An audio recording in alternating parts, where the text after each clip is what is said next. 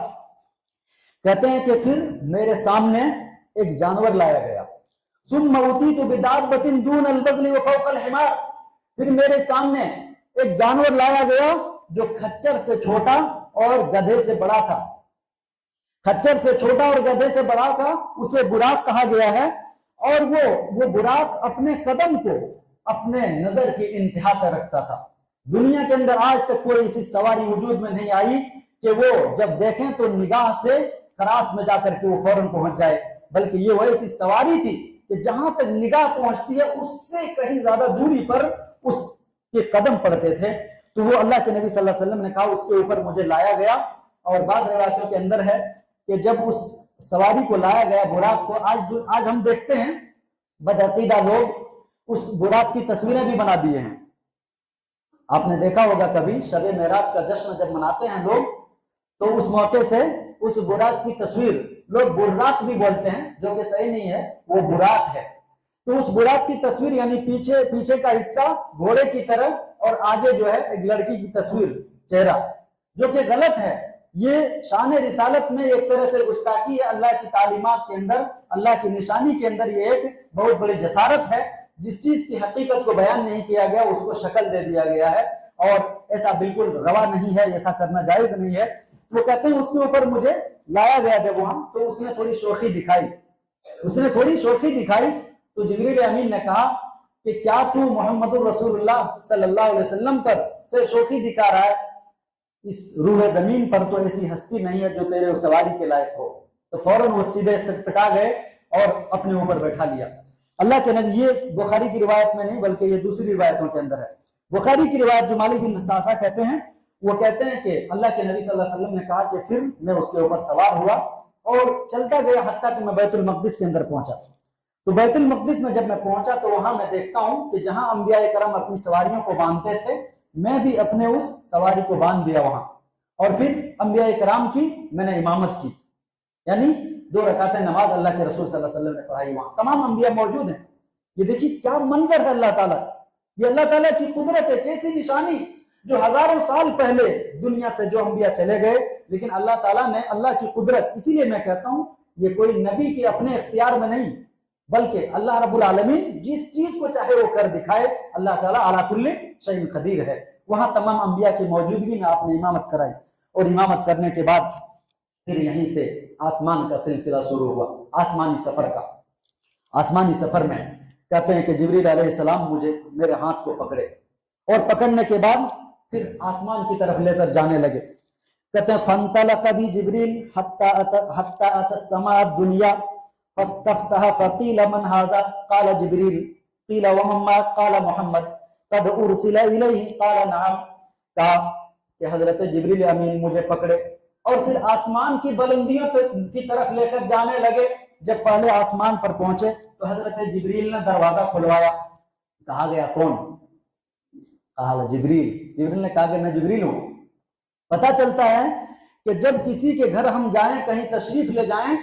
اور اس کے گھر میں دروازہ کھٹکھٹائیں تو کیا پوچھے اندر سے کون ہے؟ تو ایسا نہیں بولنا چاہیے میں ہوں۔ لوگ بولتے ہیں نا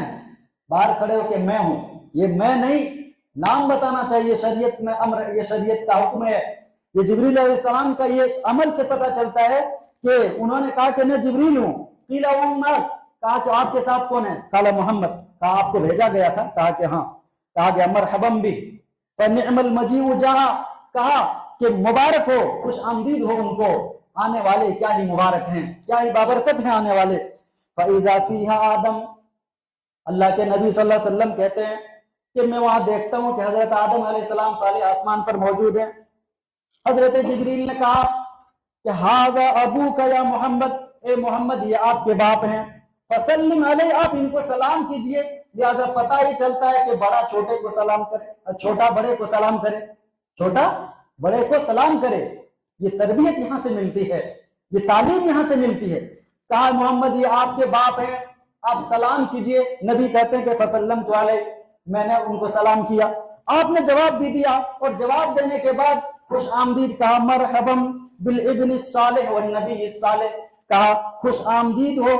بیٹے صالح کے لیے اور نبی نیک جو ہے، یعنی نیک نبی اور نیک بیٹے کے لیے مبارک ہو آنا. پھر اس طریقے سے آپ دوسرے آسمان پہ گئے، وہاں حضرت عیسیٰ اور یحییٰ سے ملاقات ہوئی، وہاں بھی الیک سلیک ہونے کے بعد اسی طرح کی بشارت دی گئی. پھر تیسرے آسمان پہ یوسف علیہ السلام سے ملے، وہاں بھی یہی چیزیں ہوئی. چوتھے آسمان پہ ادریس علیہ السلام پہ، پانچویں آسمان سے حضرت ہارون علیہ السلام سے ملاقات ہوئی، چھٹے آسمان سے حضرت موسیٰ علیہ السلام سے ملاقات ہوئی، اور ساتویں آسمان پہ حضرت ابراہیم علیہ السلام سے ملاقات ہوئی. جب وہاں حضرت ابراہیم علیہ السلام کے پاس پہنچے تو حضرت جبریل نے کہا کہ یہ آپ کے باپ ابراہیم ہیں، ان کو سلام کیجیے. تو انہوں نے سلام کیا، اور پھر آپ نے ویسے ہی بشارت دی جس طریقے سے حضرت آدم علیہ السلام نے بشارت دی. اب یہاں پہنچنے کے بعد کہتے ہیں اللہ کے نبی صلی اللہ علیہ وسلم ثم رفعت الی سدرۃ المنتہی، ساتویں آسمان پر جب پہنچے تو کہا میرے لیے پھر سدرۃ المنتہی کو میرے سامنے کر دیا گیا. یہ بعض روایتوں کے اندر ہے کہ مجھے سدرۃ المنتہی لے جایا گیا، اور وہاں اللہ رب العالمین کے عجیب عجیب جو ہے مشاہدے اللہ کے نبی صلی اللہ علیہ وسلم نے کیے. وہاں آپ نے دیکھا سدرہ، یہ اصل بیری کے درخت کو سدرہ بولتے ہیں. تو سدرے کے وہ درخت کو دیکھا، اس درخت کے پتیوں کو دیکھا کہ آذان الفیل، حدیث کے اندر ہے کہ ہاتھی کے کان کے مانند ان کے پتے تھے، اور حجر علاقے کے مٹکے جو ہوتے ہیں وہاں کے مٹکے کے مانند اس کے پھل یعنی بڑے بڑے تھے، خوبصورت، اور اس کے ارد گرد سونے کے پروانے منڈلا رہے تھے. وہاں اسی کے بارے میں اذ یغشی السدرۃ ما یغشی، کہ سدرہ کو جو چیز ڈھانپ رہی تھی وہ وہی سونے کے پروانے منڈلا رہے تھے اس کے اوپر. ما زاغ البصر وما طغی، کہ نگاہوں نے کوئی بھی کجی نہ کی، خطا نہ کی، بہکی نہیں نگاہیں، اور نہ ہی اللہ کے رسول صلی اللہ علیہ وسلم کی آنکھیں چودھیائیں. کیونکہ بہت سی چیزیں ایسا ہوتا ہے، انسان جب کوئی عجیب چیز دیکھتے ہیں تو انسان ہکا بکا رہ جاتا ہے، اور انسان کے اوسان خطا ہو جاتے ہیں، انسان کچھ سمجھ نہیں پاتا میں کیا دیکھتا ہوں. لیکن ایسا نہیں ہوا نبی کے ساتھ، بلکہ آپ نے پورے ہوش و حواس کے ساتھ وہ ساری چیزیں دیکھی جس کو اللہ تعالیٰ نے بیان کی. اور سدرۃ المنتہی میں آپ نے وہاں قلم کے چلنے کی آواز سنی. سیرت ابن ہشام کے اندر علامہ ابن قیم رحمۃ اللہ علیہ کا قول شیخ صفی الرحمن مبارک پوری رحمۃ اللہ علیہ نے نقل کیا. کہا کہ پھر نبی اکرم صلی اللہ علیہ وسلم اللہ سے اتنے قریب ہو گئے حتیٰ کہ 2 کمان یا اس سے کم کا فاصلہ رہ گیا، اور پھر وہاں آپ نے قلم چلنے کی آواز بھی سنی. اس موقع سے وہاں اللہ کے نبی صلی اللہ علیہ وسلم کو کئی مشاہدے جو کرائے گئے، ان میں سے یہ تھا کہ وہاں آپ کو 3 تحفے بھی ملے. ان میں سے ایک تحفہ یہ تھا کہ 50 وقت کی نمازیں. کتنا؟ 50 وقت کی نمازیں، سورہ بقرہ کی آخری 2 آیتیں. اور اس طرح تیسری چیز کیا تھی کہ آپ کی امت میں سے ہر اس انسان کے لیے معافی جس کی زندگی شرک سے پاک کٹی ہو، یعنی جس نے اپنی زندگی میں شرک نہ کیا ہو اور اس کے علاوہ جو بھی گناہ کیا ہو اللہ تعالیٰ سے معافی مانگتا ہو تو اللہ اسے معاف کر دے گا. شرک نہ کیا ہو اس نے. یہ 3 تحفے اللہ کے نبی صلی اللہ علیہ وسلم کو دیے گئے. جب وہاں یہ ساری چیزیں دینے کے بعد میں یہاں اس بات کو بتاتا ہوں کہ واپس آنے لگے. حضرت موسیٰ علیہ السلام پہلے ملے چھٹے آسمان پہ، تو کہا کہ محمد صلی اللہ علیہ وسلم آپ کو کیا ملا رب کی طرف سے؟ کہا گیا کہ مجھے 50 وقت کی نمازیں ملی ہیں اور فلاں فلاں چیزیں ملی ہیں. تو انہوں نے کہا کہ آپ جائیے اللہ تعالیٰ کے پاس اور جا کے نمازوں میں تخفیف کا سوال کیجئے، کم کرائیے. میں نے دیکھا ہے. کہا انی واللہ، اللہ کی قسم، قد جربت بنی اسرائیل قبلک، میں نے بنی اسرائیل کا تجربہ کیا ہے آپ سے پہلے. ان امتک لا تستطیع، آپ کی امت 50 وقت کی نمازیں ادا نہیں کر سکیں گی. میں نے بنی اسرائیل کو اچھی طرح آزمایا ہے. اشد المعالجہ کا لفظ آیا ہے کہ میں نے خوب تجربہ کیا ہے بنی اسرائیل کے ساتھ.